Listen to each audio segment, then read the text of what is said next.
we have a quorum, so we'll call the meeting to order. And again, just make sure the mobile phones are off. So I wish to advise now that we're going into private session. So minutes of the meeting on the 30th of November, the draft minutes of the meeting on 30th of November 2013 have been circulated. Are the minutes agreed? Any matters arising from the minutes? No. Okay, item number 3, correspondence items 2013-364 to 372 have been circulated.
away.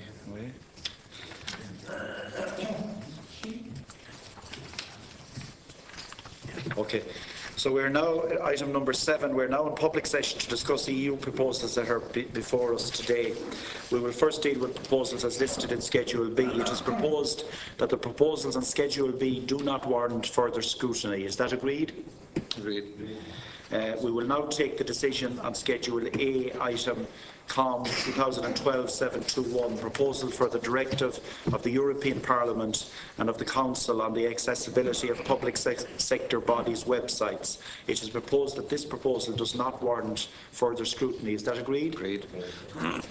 So we'll now suspend. We will now suspend for a moment to allow the witnesses to take their seats.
We're back in public session, so we come to number 8 on the agenda this morning, which is the meeting with the anti-pylon community groups. And just to go through the formalities first, the purpose of this meeting is to engage with regional anti-pylon groups in relation to EirGrid's proposal to install overhead power lines when upgrading the electricity transmission network and how it might impact on communities.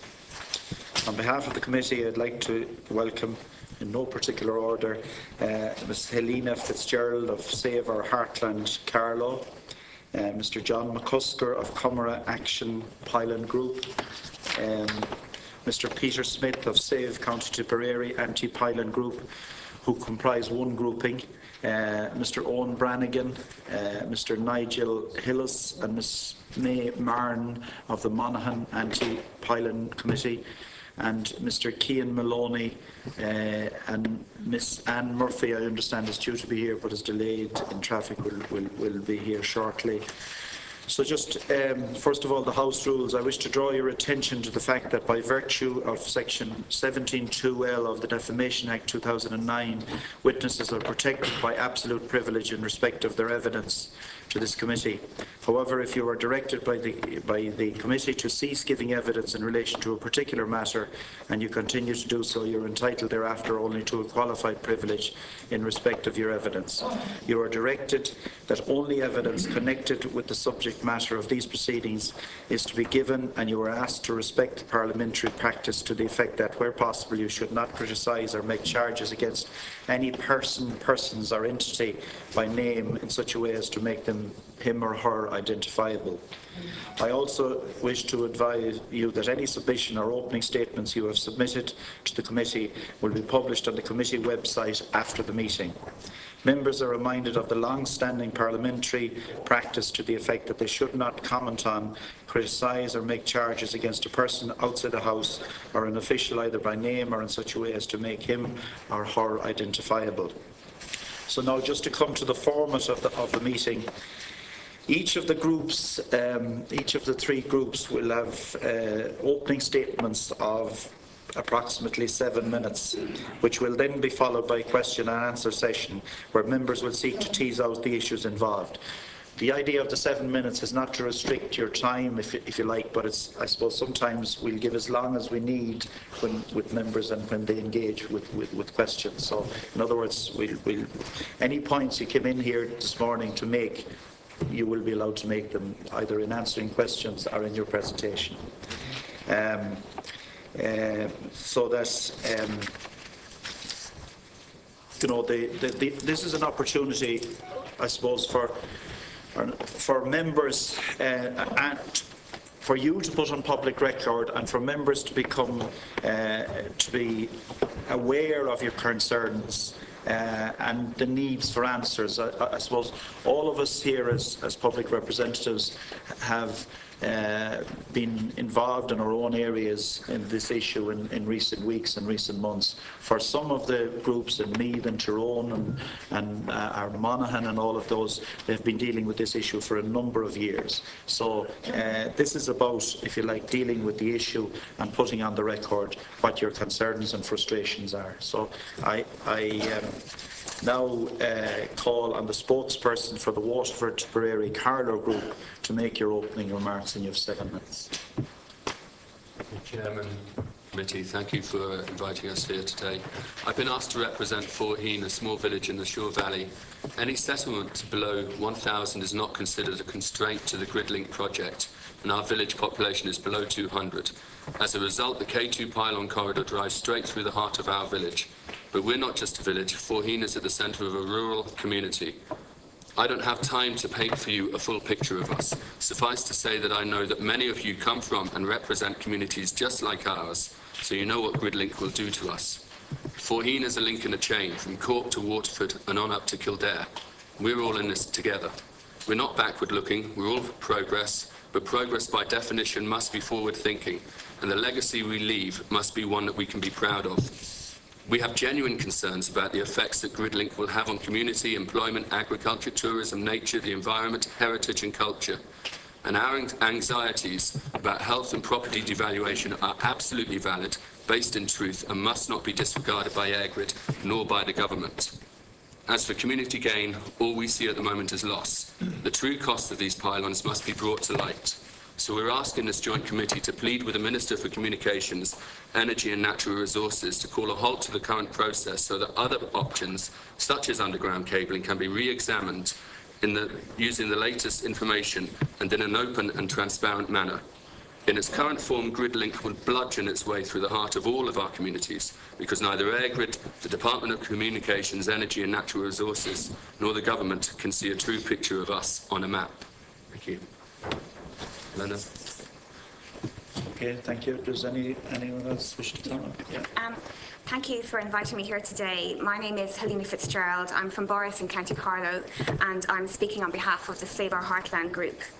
I'm here because of this map. Many of you will have received this map. It's on page 6 of my written submission.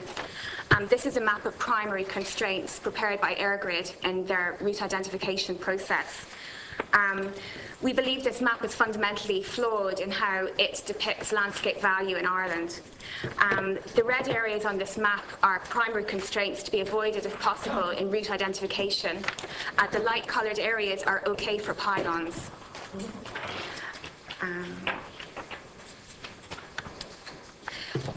There's no whole Ireland map of landscape value. In terms of landscape value, EirGrid have input information, subjective and inconsistent information from each local authority. Looking at Carlow, Carlow appears as a totally unconstrained landscape. There are no primary constraints in our Carlow development plans. All 4 pylon routes pass through the small county of Carlow, and most significantly, 2 of the pylon routes pass just beside the monastic settlement of St Mullins and through the beautiful historic designed landscape of Boris House. On this map, you can see areas of landscape constraint stopping at county boundaries. So here in Kilkenny, an area of constraint, which is to be avoided by possible by EirGrid, stops at the River Barrow. And we ask, how can that be? How can landscape value stop at a river? In 2002, Ireland ratified the European Landscape Convention. This places obligations on the Irish government to protect, manage and plan the landscapes of Ireland hand in hand with the communities that inhabit those landscapes. We believe that the Irish government has failed to comply with Article 6 of the European Landscape Convention in the case of County Carlow, as critical cultural and historical elements of importance to the people of Carlow, and indeed nationally, have not been identified, assessed and protected. 11.5 years after Ireland signed and ratified the European Landscape Convention, we still don't have a national landscape strategy. We don't even have statutory guidelines for local authorities to help them map landscapes more consistently. So we have 3 kind of questions which we would like to put to the committee, or we'd like the committee to consider. How can the GridLink project have progressed to this stage with such a fundamental flaw in its mapping of landscape value? We would also like to ask if the absence of a consistent whole Ireland landscape map will allow for proper planning and sustainable development in this strategic infrastructure process executed in the common good. And finally, isn't the identification and protection of the scenic landscapes of Ireland, which Ireland are obliged to do under the European Landscape Convention, also in the common good? Thank you for your time. Thank you. Good morning, my name is John McCusker. I represent ComeraghsAgainstPylons in County Waterford. Fundamentally, the terms and reference and responsibility of this committee to the Oireachtas and the Irish people is to report on this project in respect of the expenditure and the administration of the project, its compliance or non-compliance with European Union treaties and directives, to comment on the detailed cost estimates provided, or more specifically not provided, on the project, and to advise on value for money to the state of the project. One of the fundamentals which drives value for money is the need of the project. What is driving the true need of this project? Does the committee actually know this answer? It is certainly not the continued practiced PR mantra that we get from EirGrid to keep the lights on. It is certainly not that. Has the committee seen a whole life cycle cost-benefit analysis to the value of 500 million as stated by EirGrid? And if not, why not? If you haven't seen this, then it's not possible for the committee to comment on issues relative to the terms of reference of the committee. You therefore need to call a halt and immediate suspension to this project. We have outlined in our written submission 18 factors which all need to be addressed in the whole life cycle cost-benefit analysis, and we'll welcome some discussion on that afterwards. Obviously, undergrounding forms a major part of that discussion. Another major factor are health services and the impact on costs on health services. The impact on mental health that this project is already having on Irish citizens and the taxpayer needs to be considered as a matter of urgency. Why is the Irish government adding further mental health pressures onto its citizens for no reason? Once again, the Irish government allows the Irish citizen to pay the mental health price while others in Europe get the benefit. So ultimately, the cost to the Exchequer and EirGrid of delays, and more delays that will arise will be immense. The committee in this House must fundamentally realise that for every €1 spent by the Irish citizen objecting to this project is €1 less spent in our local shops, indigenous businesses, or indeed saved in our banks to help the banks. And for every €1 spent by EirGrid or PR companies pushing this unwanted project down on top of people is €1 less spent on our struggling health service. Is that good value for money? Now to European Union matters. Helena spoke of open flouting of European Union directives in terms of landscaping. The precautionary principle is contained within the EU Treaty on the functioning of the European Union. This principle is being flouted by EirGrid and the Irish government. The Irish health and safety regulations are being flouted. Within the precautionary principle there lies a clear burden of proof, which means that EirGrid and the Irish government must now immediately indemnify the Irish people against all possible risks or harm that they are enforcing. We are still awaiting this indemnity. The European Union's own Commission, the Scientific Committee on Emerging and Newly Identified Health Risks, have clearly stated that the health risks and concerns of these EMFs are valid. But this is being ignored and flouted. We all remember issues such as asbestos, passive smoking, and I have no doubt you may regrettably remember in the future the subject of EMF in years to come. If we don't abide by the EU precautionary principle now, and indeed our own Irish health and safety regulations, we will be in serious trouble. But be under no illusions that if this committee and the Oireachtas does not listen now to the electorate and the Irish people, to halt this project and reassess it immediately, that the Irish people will eventually halt this project. But unfortunately at that stage, and perhaps as a result of your inaction, it will have cost the Exchequer exorbitant amounts of money by the taxpayer. And this, unfortunately, will only seek to remind the Irish people of other failed state projects such as P-Powers, e-voting machines, decentralisation, Thornton Hall Prison, and as recent as last week, the EU instruction to terminate the contract for the Poolbeg incinerator. So again, we say to the committee, it's your chance, it's up to you. Thank you. Thank you very much. Can I now, we'll take all the presentations before we go to members. So the spokesperson for the Monaghan group to make their opening statement. Good morning. Ms. Marin. Good morning. We represent the County Monaghan Anti-Pylon group, a group set up in 2007 in response to the proposed development of the North-South Interconnector. We want to thank the Joint Committee for the invitation to appear here today. Minister Abbott recently commented on the North-South Interconnector as being a local row. In their submission to the then Committee on Communications, Natural Resources and Transport in 2007, we quoted from the poem Epic by Patrick Kavanagh. Till Homer's ghost came whispering in my mind, he said, I'll make the Iliad from such a local row. Gods make their own importance. EirGrid have now unveiled Grid West and Grid Link South, and rural communities have risen up en masse to oppose the overhead nature of these developments. Despite this enormous community backlash and outcry for undergrounding, which naturally we very much support, our position is that EirGrid intend to make a planning application early next year for a north-south overhead line. We must deal with this situation by engaging fully in the statutory planning process. Since the collapse of the oral hearing in June 2010, we continued working behind the scenes, very much below the local radar, the national radar. We don't have a website or Facebook page, and we leave the twittering and tweeting to the birds. We have moved far beyond the stage of holding protest rallies outside Eirgrid offices. We believe that 1,500 people held a protest march in the Comeraghs Mountains recently, and we congratulate them on that. But we have been there, done that, and got the T-shirt. The whole country is now fully aware of what the main issues are with Pylons. But just to give you a quick overview of how these issues relate to Monaghan. Visual impact. Monaghan has a unique rolling drumlin landscape draped with small enclosed fields. Patrick Kavanagh has described Monaghan's drumlins as his Alps. Obviously, the visual impact of a pylon is far greater sitting on top of a drumlin than it is in a flat field. The County Monaghan Development Plan 2013-2019 protects this unique drumlin landscape from development causing adverse visual impact, and we believe that the overhead nature of the power lines is totally in breach of this development plan. Property devaluation. The power line will be totally out of scale in relation to the small fields and small farm holdings through which it is proposed to be sited, and this will result in a multiplier effect with regard to property devaluation compared to other parts of the country.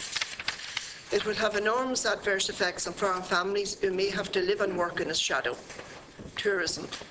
Contrary to Eirgrid's assertion that tourism is largely irrelevant in the Monaghan context, very significant capital investment has been taking place over the course of the last Rural Development Programme 2007 to 2013, but now some tourism projects have been put on hold as a result of this proposed line.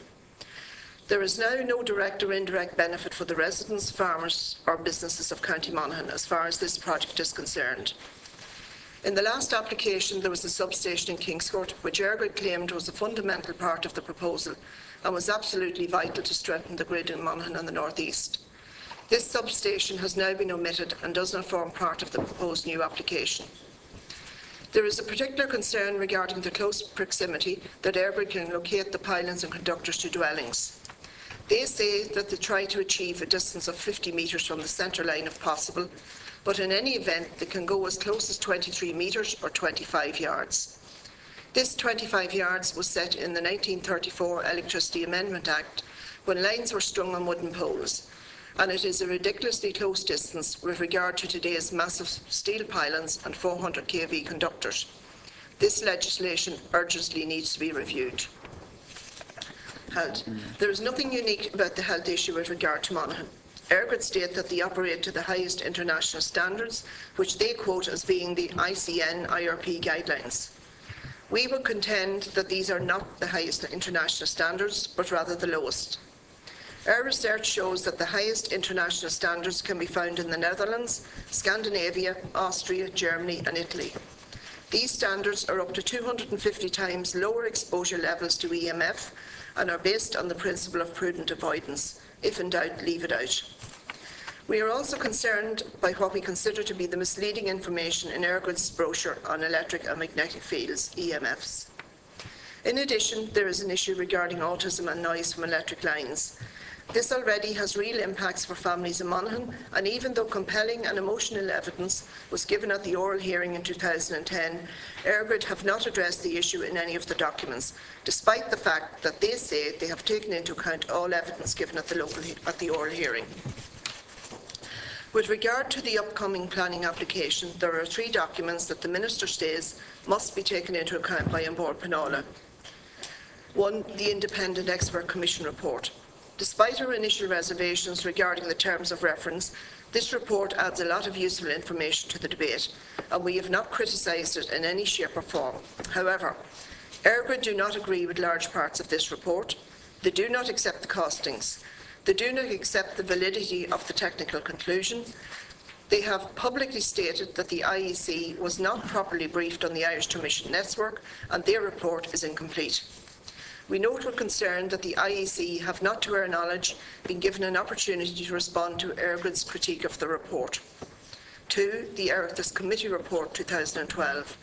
No public comment has been made by Eirgrid of which we are aware. 3. The Government Energy Policy Document. This obviously is the most important of the 3 documents. Yet even with regard to this document, EirGrid select the elements that suit them and conveniently ignore the rest. The debate regarding the comparative costs of underground versus overground. With regard to the cost debate, the previous Ethics Committee could make no decision on the comparative overall costs, as no cost-benefit analysis has been carried out. We feel that it is imperative that a cost-benefit analysis be carried out immediately by independent experts. The East-West Interconnector has just been awarded the Best Engineering Project of the Year, and we congratulate EirGrid on this project. It is 264 kilometres in length, and while we think of it as being under the sea, there are approximately 70 kilometres of underground cable laid in Ireland and Wales. The whole scheme came in on time and within budget at a cost of 600 million. It uses the latest HVDC VSC technology in 2 converter stations.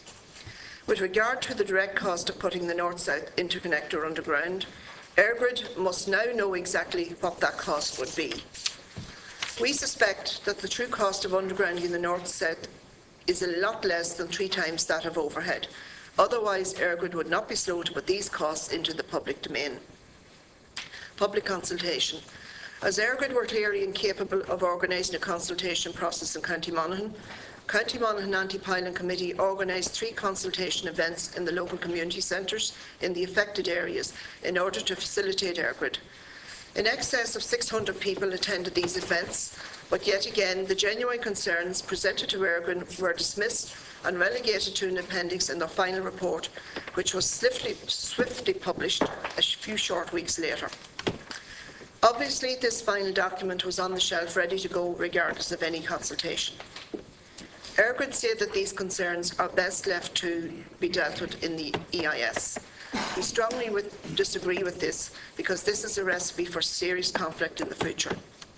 In addition, the landowners are very angry by the change request tactic used by EirGrid in an attempt to gain access to lands for survey purposes and the divisive nature of the conditions imposed upon them in this regard. At this stage, EirGrid has failed to consult in a meaningful manner with landowners and residents. It is quite clear that the affected landowners and communities in County Monaghan have lost all confidence in EirGrid to deliver this project in a sustainable manner. And this was recently reflected when the 20 elected members of Monaghan County Council unanimously passed a vote of no confidence in EirGrid. We believe that EirGrid's public consultation may be in breach of Article 6.4 of the Irish Convention, which requires that public participation take place early in decision making when all options are open. Public participation may not be pro forma. In the aftermath of Ambor Pinola's refusal for the new Children's Hospital, Minister Rabbitte stated that the planning laws need finessing. We may be facing into another Laurel hearing next year. It is a very arduous, time-consuming and expensive process, and we would like to think that we will be playing on a level pitch. We look to this committee to ensure that we will get fair play. In conclusion, the local row has been ongoing for 6 years. The Iliad has just commenced, and according to Homer, it lasted 10 years. Owen and Nigel will be pleased to answer any questions anyone has for them. Thank you. Thank you very much. And now we go to the Wexford group, and you have 7 minutes. Members of the committee, there are no written submissions from us in front of you, and that I ask for your understanding in that regard. We received a late invitation on Monday afternoon to attend here, and we're grateful for the invitation and are happy to attend. We hope you'll see fit to reconvene the meeting again, given the seriousness of the projects that are being proposed, and we'll be happy to reappear at later stages. The timing of the committee is significant as well. This is the final week for submissions to be lodged in what's been labelled as a public consultation phase by EirGrid, and what occurred in reality is that the public consultation phase is deeply flawed in that groups all over this country have learned of the project gradually and had to go about raising awareness in their own communities because EirGrid didn't, and are now trying to encourage people to lodge submissions before the 26th of November, which is next Tuesday. On a project with a budget of billions of euro funded by the state, it's fallen on individual citizens of the country to raise their concerns and appear here and elsewhere to seek to have them addressed. We're all working people raising families in our own right, and it's very unfortunate, and it ought not to be the case that it falls on us to have to justify the very real concerns of the people surrounding us and potentially affected around this country. So what are the concerns of the people? Many of them are well documented and many of them are common among the citizens around the country. Health effects or potential health effects of this project are well documented and have been receiving increasing awareness in the media of late. The visual amenity and the tourism effects I'll return to shortly. The devaluation of housing and land. Various estimates available as to the level of decrease in value of land and property situated close to pylons and the cables. But there's no doubt that the devaluation occurs, yet the only offers of compensation being proposed are to landowners on which the pylons are actually situated.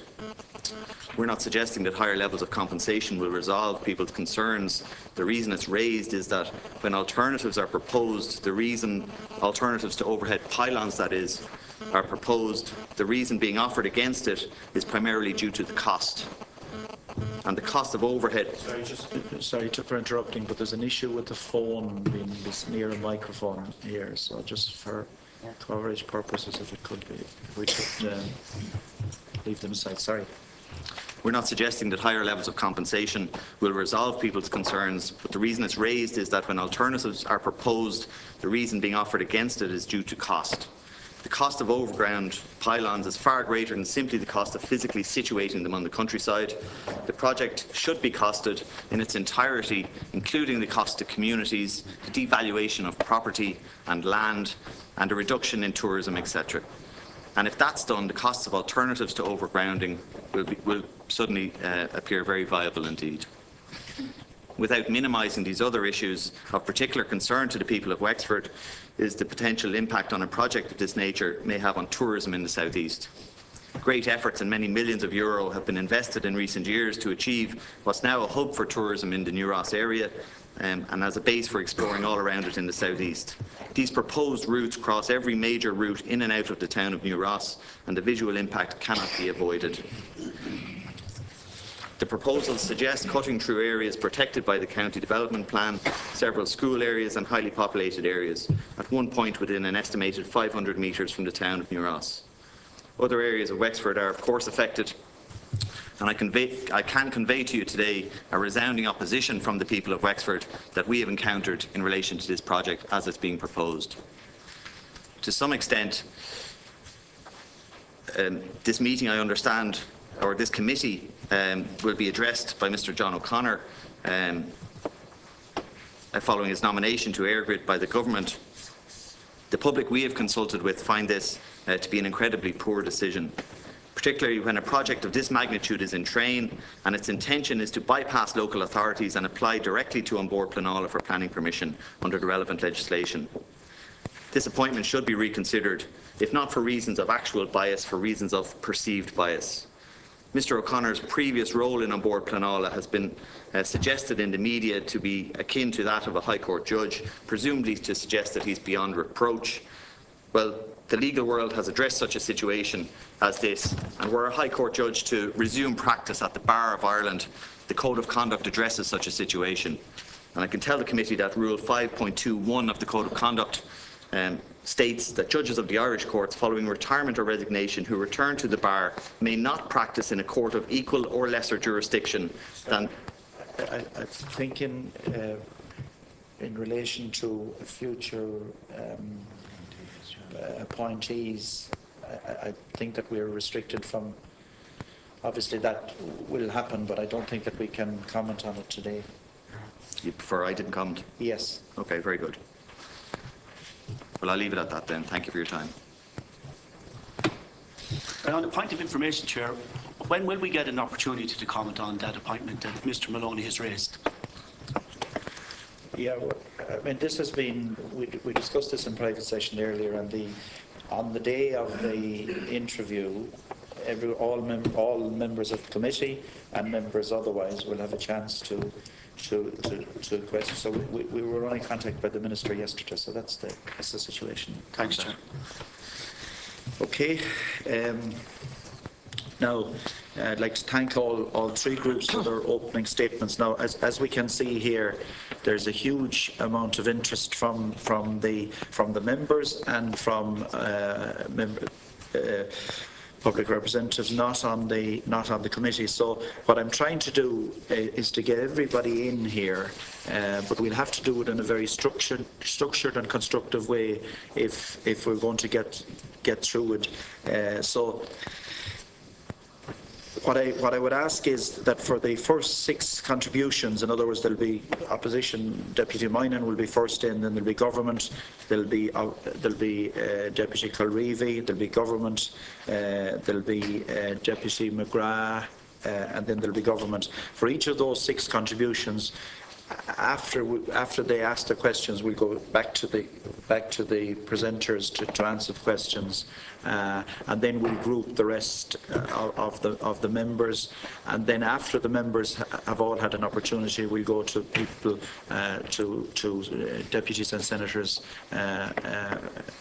that aren't on the committee to get through everybody. I'd ask if members, before we start, if we could confine it as far as possible to questions, and that I'd give 2 minutes to each spokesperson as far as possible. We want to be reasonable, but we want to give everybody an opportunity to get in eventually. So, Deputy Moynihan. Right, thank you very much, Chairman. You know, I suppose you could take hours to go through it. I suppose there's a number of issues that keep cropping up, and you know, from my engagement, you know, there are communities. The length of the breadth of the country up in arms and quite concerned about it. There's one point in relation to the Monaghan submission. You know, we presume that EirGrid have done a report or looked at a response to the experts group, and I find it quite astonishing that isn't made public. You know, EirGrid is a public company in public ownership, and I think that's the first thing that should be done, is that any documentation within EirGrid in response to the expert group or in response to any of the challenges that were put to them should be in the public domain. I suppose the 3 issues that keep cropping up, the health, the value and the scenic routes, they seem to be the 3 issues that keep cropping up by all of the groups. But the other fundamental issue that I find is the consultation and the, in inverted commas, consultation that is happening. And the question I would have, you know, I have seen submissions to myself and letters and so forth in relation to various groups all across the country, and the lack of consultation, or maybe, you know, the sleight of hand in relation to the consultation process, and almost, you know, anyway, rather than sitting down and having a full engagement. I'd like to ask you, you know, if you were to qualify, or if you were to actually you know, would you even consider that they have made any reasonable or any half-hearted attempt at consultation?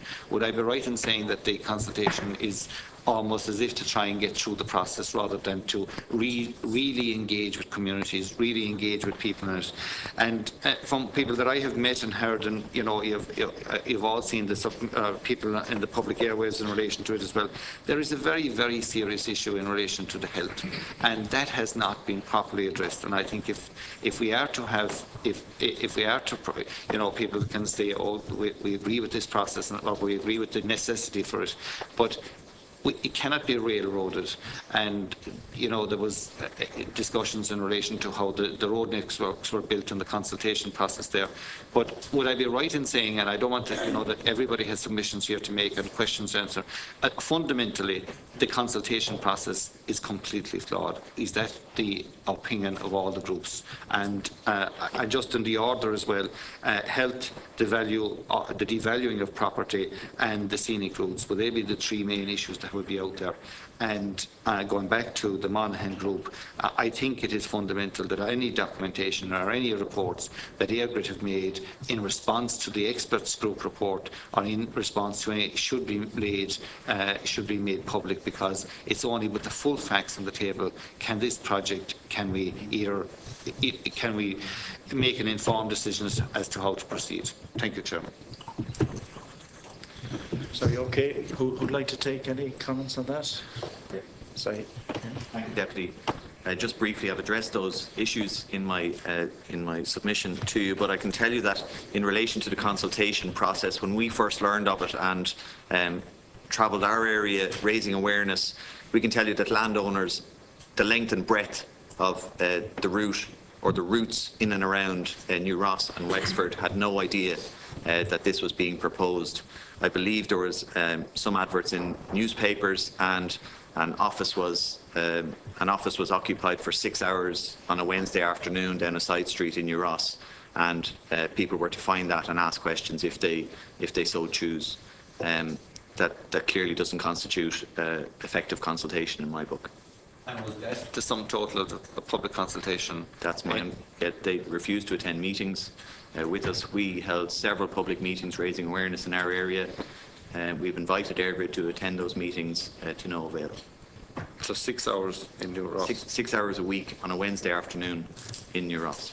It seems to be an issue that they don't attend the large public meetings. Is that? That's our experience. Yeah. Sorry. Okay. In County Waterford, the consultation process was very narrow, and the publication and advertising of the process was even narrower. And this has been brought to the attention of EirGrid, which they have refused to acknowledge. The first 2 phases of consultation were not advertised in the Dungarvan area. Clearly a breach of the Oireachtas Convention.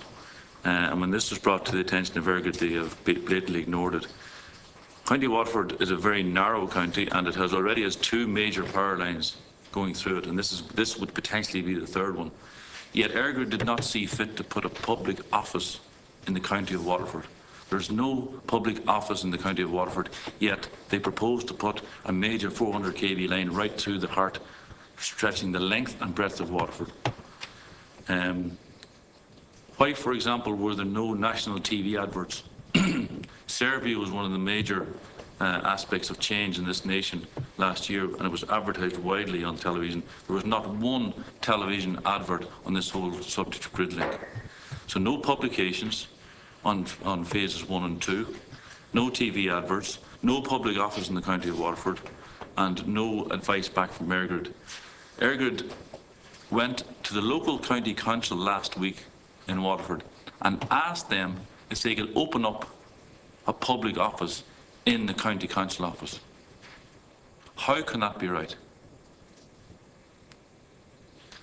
In relation, and this will be my last intervention, in relation to the Dungarvan, people have contacted me in relation to the public consultation and the adverts and so forth, and they have, to my mind, and questions I put to EirGrid, they have dismissed it, or there was no consultation or there was no public adverts in the local media in Dungarvan. That's true to say. Yeah, well, on prime time, for example, last night there was a comment made that they had, in fact, put an element of publication into the Dungarvan Leader, I think they mentioned. Yes. But that, in fact, was an editorial written by the Dungarvan Leader, with no input or no voluntary input from EirGrid. So that perception and that element of an opinion that was raised last night was clearly... there was no public advert taken out in the Dungarvan local papers. Correct. Okay, thank you. Just to Deputy Coffey is next. Chairman, can I comment there on that? Sorry, okay, sorry. I suppose we're a wee bit more advanced in Monaghan and in the North East than other counties, and I say that with due respect. I think the question that you put, Deputy Moynihan, was, did we consider a consultation to be a true attempt to engage?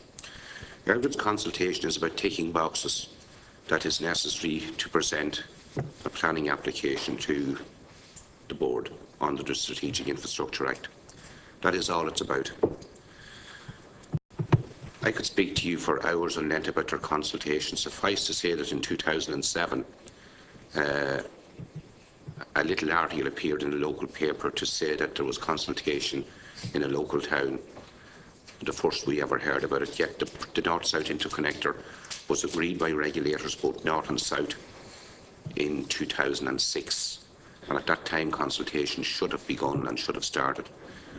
We were never afforded the opportunities that's now been afforded in Grid South about the overall study area. Even though our planning application their planning application failed in 2010 and had to be withdrawn from the system, we were never, and this has been a huge issue with us in Monaghan, that we were never given the opportunity that other groups are now being given. And I take the point that other groups aren't happy with their level of consultation. Can I say that last night on prime time, Mr. Sly would have said, I can commit to people that where they engage with us, that we will get back to people and we will tell them how we have taken on board their feedback in a completely open and transparent way. That's a direct quote from the prime time programme last night. I say that we in Monaghan, and it was touched on in our presentation, we organised 3 consultation days for our grid in the county as part of when they published what they called the re-evaluation report. There were huge numbers engaged. Prior to that, people had no interest in engaging with EirGrid because they weren't believed or trusted. 2 weeks later, the final route solution report was made public. 2 weeks after that consultation. And all the issues that we had raised and that the 600 plus people had raised were listed in an appendix at the back of that report. That tells us very simply that it was tick box exercise. Their final evaluation report was ready, sitting on a shelf and ready to be published